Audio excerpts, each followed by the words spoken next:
ಪ್ರಿಯ ವಿದ್ಯಾರ್ಥಿಗಳೇ, ನಾವು ಹಿಂದಿನ ವಿಡಿಯೋದಲ್ಲಿ ಕದಡಿದ ಸಲಿಲಂ ತಿಳಿವಂದದೆ ಇದರ ಬಗ್ಗೆ ನಾಗಚಂದ್ರರವರ ಪರಿಚಯ ಜೊತೆಗೆ ಅವರು ರಾವಣನ ಬಗ್ಗೆ ಎಷ್ಟರ ಮಟ್ಟಿಗೆ ವರ್ಣನೆ ಮಾಡಿದ್ದಾರೆ.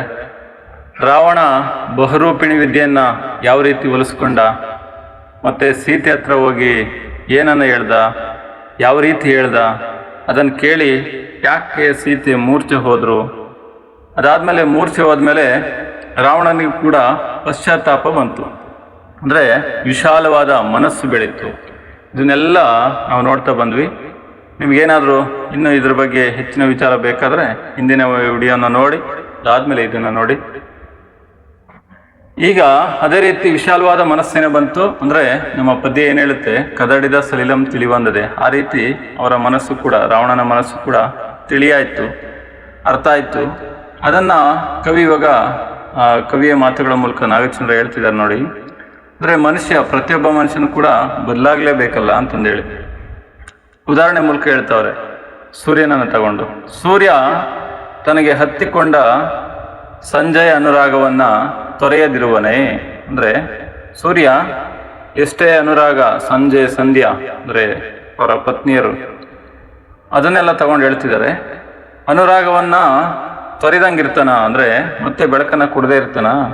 ಅದೇ ರೀತಿ ಉತ್ತಮನಾದವನು, ಯಾರು ಉತ್ತಮನಾಗಿರ್ತಾರೆ ಅವರು ಎಲ್ಲಿಯಾದರೂ ಸರಿ ಮನಸ್ಸಿನ ಮೋಹಕ್ಕೆ ಸಿಲುಕಿ ದುರಾಸೆಯಿಂದ ಕೆಟ್ಟದ್ದನ್ನು ಕೆಲವೊಂದು ಸರಿ ಮಾಡ್ಬೋದು, ಆದರೂ ಕೂಡ ಅದನ್ನು ತೊರೆದು ಬಿಡ್ದಂಗೆ ಇರ್ತಾರ ಅಂತಂದೇಳಿ ಹೇಳ್ತಾ ಇದ್ದಾರೆ. ಇನ್ನು ಮುಂದೆ ಇಷ್ಟೆಲ್ಲ ಅರ್ಥ ಮಾಡಿಕೊಂಡು ವಿಶಾಲತೆ ಬೆಳೆಸ್ಕೊಂಡು ರಾವಣ ಏನು ಅವನ ಅಂತಃಪುರದಲ್ಲಿ, ಅರಮನೆಯಲ್ಲಿ ಮಂತ್ರಿ ಪರಿಷತ್ತು ಅಂದರೆ ಅಸೆಂಬ್ಲಿ, ಏನು ಅಸೆಂಬ್ಲಿ ಎಲ್ಲ ಇತ್ತಲ್ಲ, ರಾಜ ಸಾಮ್ರಾಜ್ಯ ಅಂದಮೇಲೆ ಅಸೆಂಬ್ಲಿ ಇರುತ್ತೆ. ಆ ಅಸೆಂಬ್ಲಿಯಲ್ಲಿ ಹೋಗಿ ಹೇಳ್ತಾನೆ, ಅವನಿಗೆ ಯಾರ ಮೇಲೆ, ಸೀತೆ ಮೇಲೆ ಕರುಣೆ ಉಂಟಾಯಿತು. ಆ ಕರುಣೆಯಿಂದ ಅವನ ಕಳಂಕದ ಪ್ರೀತಿಯೆಲ್ಲ ಕಳೆದು ಹೋಯಿತು. ಅದಾದಮೇಲೆ ಇಷ್ಟೆಲ್ಲ ವಿಚಾರಗಳನ್ನು ಮಂತ್ರಿ ಪರಿಷತ್ತಿನ ಜನರಿಗೆ ಈ ರೀತಿ ಹೇಳೋದಕ್ಕೆ ಶುರು ಮಾಡ್ತಾನೆ. ಹೇಳ್ತಾನೆ ರಾವಣನೇ ಏನಂತ, ಸೀತೆ ಸದ್ಗುಣಿ, ಆ ಸದ್ಗುಣತ್ವವನ್ನು ಆಚರಿಸಿದ್ದರಿಂದನೇ ಅವಳು ಯಾವುದೇ ಕಾರಣಕ್ಕೂ ನನ್ನ ಕಡೆ ಮನಸ್ಸನ್ನು ತೋರಲಿಲ್ಲ. ಅವಳ ಮನಸ್ಸು ಯಾವುದೇ ಕಾರಣಕ್ಕೂ ನನ್ನ ಕಡೆ ಬರಲಿಲ್ಲ.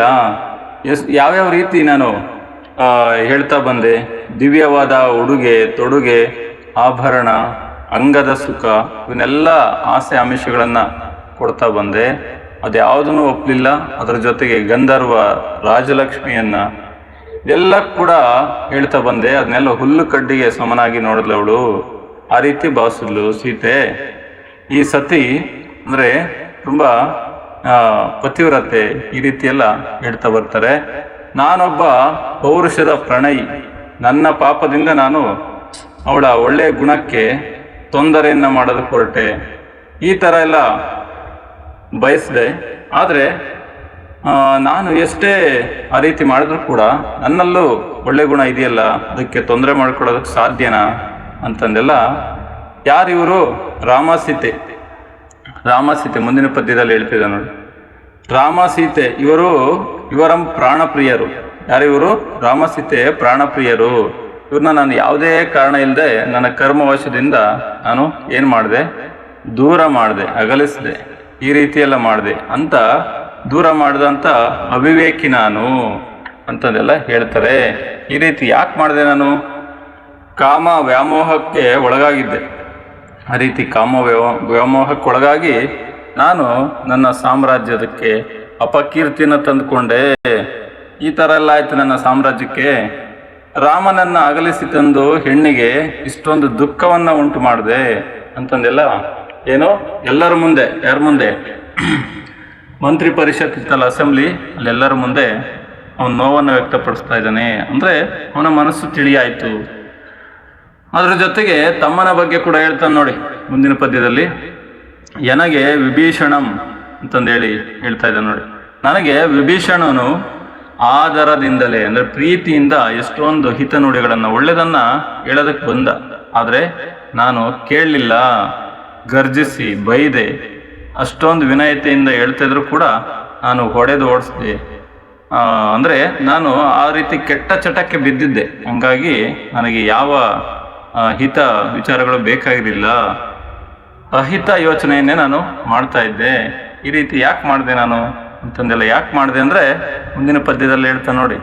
ವ್ಯಸನಕ್ಕೆ ಬಲಿ ಬಿದ್ದ ಮನುಷ್ಯ, ವ್ಯಸನಕ್ಕೆ ಬಿದ್ದ ಮೇಲೆ ಮನುಷ್ಯ ಯಶಸ್ಸಿನ ನಾಶವನ್ನು ತಗೊಳ್ಳೇಬೇಕಾಗುತ್ತೆ. ಅದೇ ರೀತಿ ನನಗೂ ಕೂಡ ಏನು ನನಗೆ ಸೋಲು ಅಂಟಿಕೊಂಡಿದ್ದನ್ನು, ಅಭಿಮಾನದ ಕೇಡನ್ನು, ಹಿರಿತನದ ಬವಣೆಯನ್ನು, ಈ ಥರ ಇದನ್ನೆಲ್ಲ ಬೇರೆ ಜನ್ಮಗಳಿಂದ ಪಡೆದುಕೊಂಡ ಉತ್ತಮ ಗತಿಯನ್ನು, ಬೇರೆ ಜನ್ಮಗಳಿಂದ ಉತ್ತಮ ಗತಿ, ಒಳ್ಳೆ ಸ್ಥಿತಿಗತಿಯನ್ನು, ಆತ್ಮೀಯ ಗೆಳೆಯರ ವ್ಯಥೆಯನ್ನು, ಇದನ್ನೆಲ್ಲ ಕೂಡ ನಾನು ವಿಷಯಾಲ ಆಸೆಗಳೆಂಬ ಅಂದರೆ ಮದ್ಯದ ಅಮಲೇರಿದ ಆಸೆ, ವ್ಯಸನಿಗಳ ಆಸೆ, ವಿಷಯ ಅಂದರೆ ಕಾಮಾಸಕ್ತಿ, ಇದೆಲ್ಲ ನಾನು ವ್ಯಸನೆಯಾಗಿದ್ದರಿಂದ ಯಾರೇ ಆಗಲಿ ಇದನ್ನೆಲ್ಲ ಹೇಗೆ ತಿಳಿತಾರೆ ಹೇಳಿ? ಅಷ್ಟು ಬೇಗ ಗೊತ್ತಾಗಲ್ಲ, ಅದರಿಂದ ಈಚೆ ಬರೋಕ್ಕಾಗಲ್ಲ, ಅದರಿಂದ ಮುಕ್ತಿ ಪಡೆಯೋದಕ್ಕಾಗಲ್ಲ. ಇಷ್ಟೆಲ್ಲ ಆಯಿತು ನನ್ನ ಜೀವನದಲ್ಲಿ ಅಂತಂದೇಳಿ ಇಷ್ಟೆಲ್ಲ ಮಾಡಿದೆ. ಆದರೆ ಏನು ಮಾಡೋದು? ನಾನೊಬ್ಬ ಪರಾಕ್ರಮಿ, ಇಷ್ಟೆಲ್ಲ ನನಗೆ ಆಭರಣ ಇದೆ, ಬಂಗಾರದ ಅರಮನೆ ಇದೆ, ಒಂದು ದೊಡ್ಡದಾದ ಹೆಸರಿದೆ, ಬಿರುದಿದೆ. ಸುಮ್ಮನಿಲ್ಲದೆ ಈಗಲೇ ಹೋಗಿ ಸೀತೆಯನ್ನು ಕರೆದುಕೊಂಡು ಹೋಗಿ ಕೊಡೋದಕ್ಕೆ ಸಾಧ್ಯನಾ ಅಂತಂದೇಳಿ ಇರೋದು ವಿಧಿಗಳೇ ಕೊಟ್ಟೆಡನ್ನ ಕಡುಪು. ಅಂದರೆ ನಾನು ಒಯ್ದಾಡದೆ, ಯುದ್ಧ ಮಾಡದೆ, ಸುಮ್ಮನೆ ಹೋಗಿ ನನ್ನ ಪರಾಕ್ರಮ ಇದನ್ನೆಲ್ಲ ತೋರಿಸ್ಕೊಡದೆ ಹೋಗಿ ಸೀತೆಯನ್ನು ಯಾರಿಗೆ? ರಾಮನಿಗೆ ಒಪ್ಪಿಸ್ಬಿಡ್ಲ? ನನ್ನ ಧೈರ್ಯವು, ಶೌರ್ಯವು, ಖ್ಯಾತಿಯು ನಾಶವಾಗಿ ಹೋಗ್ಬಿಡುತ್ತೆ ಸುಮ್ಮನೆ ತಗೊಂಡೋಗಿ ಕರ್ಕೊಂಡೋಗಿ ಒಪ್ಸೋದಾದರೆ.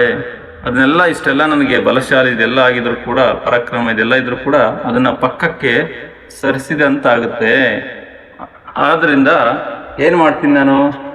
ನನ್ನ ಬಾಹುಬಲವನ್ನು ಎರಡೂ ಸೇನೆಯು ಹೊಗಳಬೇಕು. ಯಾವ ಬಲ? ಬಾಹುಬಲ. ನನ್ನ ಬಾಹುಬಲವನ್ನು ಎರಡೂ ಸೇನೆಯು ಕೂಡ ಹೊಗಳಬೇಕು. ಆ ರೀತಿ ಹೊಗಳುವಂತೆ ಯುದ್ಧದಲ್ಲಿ ಹೋರಾಡ್ತೀನಿ. ಯುದ್ಧದಲ್ಲಿ ಹೋರಾಡಿ ಕೊನೆಯಲ್ಲಿ ಏನು ಮಾಡ್ತೀನಿ? ರಾಮ ಲಕ್ಷ್ಮಣರನ್ನ ರಥಹೀನರನ್ನಾಗಿ ಮಾಡ್ತೀನಿ. ಅಂದರೆ ಯುದ್ಧದಲ್ಲಿ ಸೋಲಿಸ್ತೀನಿ. ಗೊತ್ತಿದೆ ನಿಮಗೆ, ವಿರತರು, ಮಹಾರಥಿ, ರಥಿ, ಈ ಥರ ಏನೇನು ಅದಕ್ಕೆ ಅರ್ಥ ಅಂತಂದೇಳಿ, ಆ ಥರ ಮಹಾರಥಿ, ರಥಿ ಇಂಥವನ್ನೆಲ್ಲ ಆಗಿರೋನ್ನ ನಾನು ರಥಹೀನರನ್ನಾಗಿ ಮಾಡ್ತೀನಿ. ಅಂದರೆ ಯುದ್ಧದಲ್ಲಿ ಸೋಲಿಸ್ತೀನಿ. ರಣರಂಗದಲ್ಲಿ ಹಿಡಿದು ತಂದು, ಅಂದರೆ ಯುದ್ಧದ ರಂಗದಲ್ಲಿ ಅವ್ರನ್ನ ಹಿಡ್ಕೊಂಡು ಬಂದು ತಂದು ಆಮೇಲೆ ಸೀತೆಯನ್ನು ಒಪ್ಪಿಸ್ತೀನಿ ಅಂತಂದೇಳಿ ಏನು ಮಾಡ್ತಾನೆ? ನಿಶ್ಚಯ ಮಾಡ್ತಾನೆ. ನಿಶ್ಚಯ ಅಂದರೆ ನಿರ್ಧಾರ. ಈ ರೀತಿ ನಿರ್ಧಾರ ಮಾಡಿಕೊಂಡು ಎಲ್ಲಿ, ಯಾರ ಮುಂದೆ, ಎಲ್ಲಿ ನಿರ್ಧಾರ ಮಾಡ್ದ? ಅವನ ಅರಮನೆಯ ಮಂತ್ರಿ ಪರಿಷತ್ತು, ಅಲ್ಲಿ ಎಲ್ಲರ ಮುಂದೆ ಈ ರೀತಿ ಹೇಳಿ ಆಮೇಲೆ ಅರಮನೆಗೆ ಬಂದನು. ಈ ರೀತಿ ಯೋಚನೆ ಮಾಡ್ಕೊಂಡು ಹೋದ. ಆದರೆ ನಮಗೆ ಉಳಿದ ರಾಮಾಯಣದ ಕಥೆ ನಮಗೆ ಗೊತ್ತಿದೆ. ಏನು ಯೋಚನೆ ಮಾಡ್ಕೊಂಡು ಹೋದ್ರೂ ಕೂಡ ಅಂತ್ಯ, ಕೊನೆ, ಮುಕ್ತಾಯ ಯಾವ ರೀತಿ ಆಗುತ್ತೆ ಅಂತಂದೇಳಿ. ಯಾಕೆ ಅಂದರೆ ಅವನು ಮಹಾಪರಾಕ್ರಮಿನೇನೋ ಹೌದು, ಅದೇ ರೀತಿ ಮಹಾಜ್ಞಾನಿ ಕೂಡ ಹೌದು, ಶಿವನ ಪರಮ ಭಕ್ತ ಕೂಡ ಹೌದು, ನಮಗೆ ಗೊತ್ತಿದ್ದಂಗೆ ಇಲ್ಲಿ ವಾಲ್ಮೀಕಿ ರಾಮಾಯಣದಲ್ಲಿ. ಅಷ್ಟೇ ಏನೋ ಒಂದು ಅಹಂ ಕೂಡ ಇತ್ತು, ನನಗೆಲ್ಲ ಗೊತ್ತು, ನಾನೇ ಬಲ್ಲೆ ಅಂತ. ವರಗಳನ್ನು ಕೂಡ ಪಡ್ಕೊಂಡಿದ್ದ. ಆ ವರಗಳನ್ನು ಪಡ್ಕೋಬೇಕಾದ್ರೆ ಸರಿಯಾದ ರೀತಿ ಪಡ್ಕೊಳ್ಳಿಲ್ವಂತೆ ಅಂತ. ಏನು? ನನಗೆ ಯಾರಿಂದ? ರಾಕ್ಷಸರಿಂದ ಸಾವು ಬರಬಾರ್ದು, ಅದೇ ರೀತಿ ದೇವರಿಂದ ಬರಬಾರ್ದು ಅಂತ ಈ ಥರ ಪಡ್ಕೊಂಡ. ಆದರೆ ವಿಷ್ಣು ಪರಮಾತ್ಮ ದೇವರು ಎಂಥದ್ದು ಮಾನವನ ರೂಪದಲ್ಲಿ ಬಂದು ಕಾರಣ ರಾವಣನನ್ನು ಸಾಯಿಸ್ಬೇಕಾಯಿತು. ಈ ಥರ ನಾನು ವರ ಪಡ್ಕೊಂಡಿದ್ದೀನಿ ಅಂತಂದೇಳಿ ಯಾರು ನಾನು ಏನು ಮಾಡಲಿಕ್ಕಾಗಲ್ಲ, ಯುದ್ಧದಲ್ಲಿ ಅವ್ರು ಸೋಲಿಸ್ತೀನಿ, ಸೀತೆಯನ್ನು ಕೊಡ್ತೀನಿ, ಹಿಂಗೆಲ್ಲ ಯೋಚನೆ ಮಾಡ್ಕೊಂಡಿದ್ದ. ಆಮೇಲೆ ಕೊನೆಯದಾಗಿ ಏನೇನಾಗುತ್ತೆ ಅಂತಂದೆಲ್ಲ ಗೊತ್ತಿದೆ. ಮತ್ತು ಅವನ ಸಾಮ್ರಾಜ್ಯ ಯಾರಿಗೆ ಸಿಗುತ್ತೆ? ಅವನ ತಮ್ಮ ವಿಭೀಷಣನಿಗೆ. ಯಾರು? ರಾಮ ಲಕ್ಷ್ಮಣ ಇವರೆಲ್ಲ ಸೇರಿ ಪಟ್ಟ ಕಟ್ತಾರೆ. ಅಲ್ಲಿಂದ ಮತ್ತೆ ಬರಬೇಕಾದ್ರೆ ರಾವಣ ಹತ್ಯ ಅದನ್ನೆಲ್ಲ ಈಡೇರಿಸ್ಕೋಬೇಕಲ್ಲ, ಅದರಿಂದ ಪಾಪದ ಕೊಳೆಯನ್ನು ತೊಳ್ಕೋಬೇಕಾಗುತ್ತೆ ಅಂತಂದೇಳಿ ಇಲ್ಲಿ ರಾಮೇಶ್ವರಂ ಅಂದರೆ ರಾಮನಿಂದ ನಿರ್ಮಿಸಿದ ಈಶ್ವರನ ದೇವಸ್ಥಾನ ಅಂತಂದೇಳಿ ಅಲ್ಲಿಂದ ಬರಬೇಕಾದ್ರೆ ರಾಮ ಸೀತೆ ಎಲ್ಲ ಸೇರಿ ಮರಳಿನಿಂದ ಒಂದು ಶಿವಲಿಂಗವನ್ನೆಲ್ಲ ಸ್ಥಾಪಿಸ್ತಾರಂತೆ. ಅದೊಂದು ಇವಾಗ ಮಹಾ ದೊಡ್ಡದಾದ ದೇವಸ್ಥಾನ ಆಗಿದೆ. ಈ ರೀತಿ ನಮ್ಮ ಕಥೆ ಇನ್ನು ಮುಂದುವರಿಯುತ್ತೆ.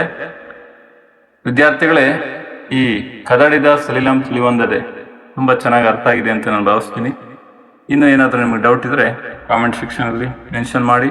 ಜೊತೆಗೆ ನಿಮಗೆ ಈ ಲಿಂಕಲ್ಲಿ, ಈ ವಿಡಿಯೋದ ಲಿಂಕಲ್ಲಿ ನೋಟ್ಸ್ ಕೂಡ ಕೊಟ್ಟಿರ್ತೀನಿ.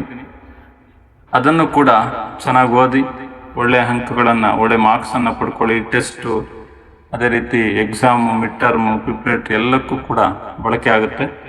ಆ ನೋಟ್ಸನ್ನು ಕೂಡ ಬಳಸ್ಕೊಂಡು ಮೋರ್ ಮಾರ್ಕ್ಸ್, ಹೆಚ್ಚಿನ ಮಾರ್ಕ್ಸನ್ನು ಪಡ್ಕೊಳ್ಳಿ. ಇನ್ನೂ ಏನಾದರೂ ನನ್ನ KRS ಮಾಸ್ಟರ್ ಚಾನಲ್ನ ಸಬ್ಸ್ಕ್ರೈಬ್ ಆಗಿಲ್ಲ ಅಂದರೆ ಸಬ್ಸ್ಕ್ರೈಬ್ ಮಾಡಿ. ಇಷ್ಟ ಆದರೆ ಲೈಕ್ ಮಾಡಿ, ಶೇರ್ ಮಾಡಿ. ಶುಭವಾಗಲಿ. ಧನ್ಯವಾದಗಳು.